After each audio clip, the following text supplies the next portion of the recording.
kailanman. Nakipagsapalaran.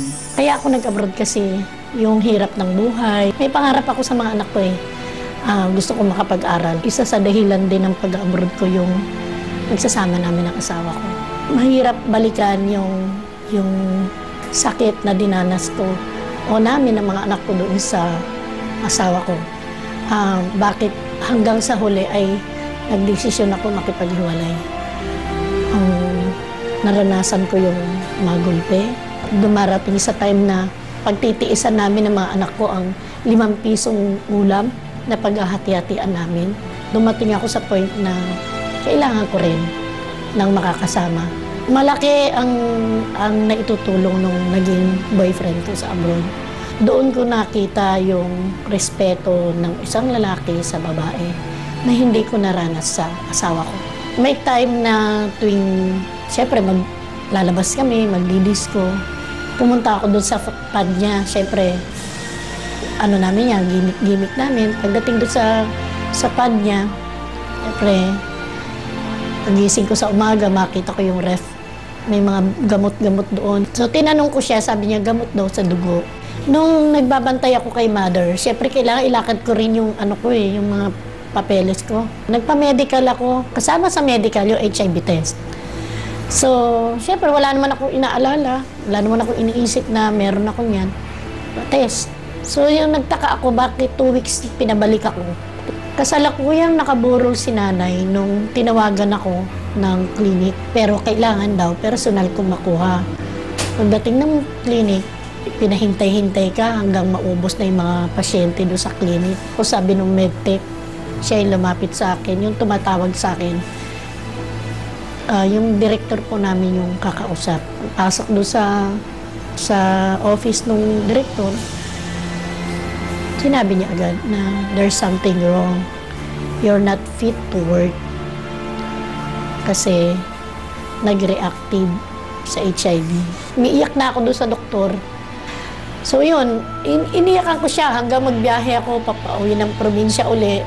Hindi alam ng mga kapatid ko na HIV positive ako. Isang ina po na dating OFW at ngayon po ay spokesperson ng isang organisasyon na gumagabay sa mga kababaihan na HIV positive din.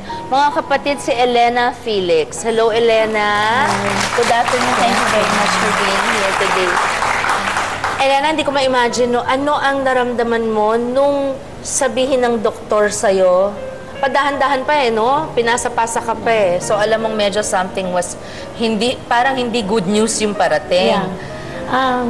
Alam mo yung pakiramdam ng, parang kang binagsak ng langit at lupa. Alam ko yung pakiramdam na yun. Oo, kasi di ba, inaasahan mo na yun sa abroad. Iba yung kita sa abroad 3 times ng kita dito. So, yung pangarap ko para sa sarili ko, para sa mga anak ko, parang lahat yun bumagsak in one time. Tapos kasabay pa noon na nakaburol si mother. So, talagang double impact yung sakit sa akin. Nung ang nakalibing si mother, nung ililibing na si mother, ako yung nag-last prayer. Akala ng mga kapatid ko, ako yung iniiyakan ko si mother, pero hindi na, i-ready ko na yung sarili ko doon. Ang iniiyakan ko yung sarili ko. Yung dreams ko ba para sa mga anak ko, parang lahat yun, wala na. Hindi ko na alam kung saan ako magsisimula, kung ano yung dapat kong gawin. Yung talagang totally zero ka, blackout ka, hindi mo na alam kung paano ka ulit tatayo. Parang sobrang hopeless yung feeling. Really. Pero Elena, how long ago was this when you were told that you were HIV positive? It was in 1994. Okay, so Sa praise medical. God na nakokontrol, ano? Yeah. 1994, so you were married, bago mag-1994, ilang taon kang may asawa? 13 years na kaming 13 years. At ang balita ko pa, battered wife ka? Yeah. Physically? Yeah, physically, emotionally, mentally. sexually, lahat na. Oh my God! Yeah. So 13 years tiniis mo yon. Yeah. Finally, naghiwalay kayo. Ang masakit siguro doon, yung makikita mo yung paghihirap ng mga anak mo, yun yung mag-uudyok sa'yo na kumapit sa patalim, mag-a-abroad ka. Titiisin mo yung lahat, mapalayo sa kanila. Lalo na nakita ko yung talino ng mga bata. Sabi ko, kailangan ng mga anak ko ng isang suporta na manggagaling na siguro sa akin. Tapos ang masakit nito, pagdating mo sa abroad, where were you at that time? Sa Dubai. Sa Dubai. Then you met your Yeah. boyfriend, Oo, no? Your na- future boyfriend. Yun naman yung katotohanan sa mga nag-OFW. Oo, totoo kapag, naman. Kapag may mga time na helpless ka, so you need someone na... Of course, tsaka hiwalay na rin Right? kayo. Oo, tsaka hiwalay na kami. At Talagang, matapos ng pagbubugbog sa'yo at lahat, abay, Yeah, at- right mo yun. isipin mo kung ang lalaki ito, irerespeto ka, mamahali ka, ipapakita sa'yo yung suporta sa'yo. So, paano hindi ka iibig, di ba? Anyway, ipagpapatuloy po natin ang kwento ni Elena. Tutok lamang po dito sa kasama mo kapatid. 2 doktor na yung nag-back out dahil kailangan kong sabihin na HIV positive kayo. Sakit ba? Sakit nga.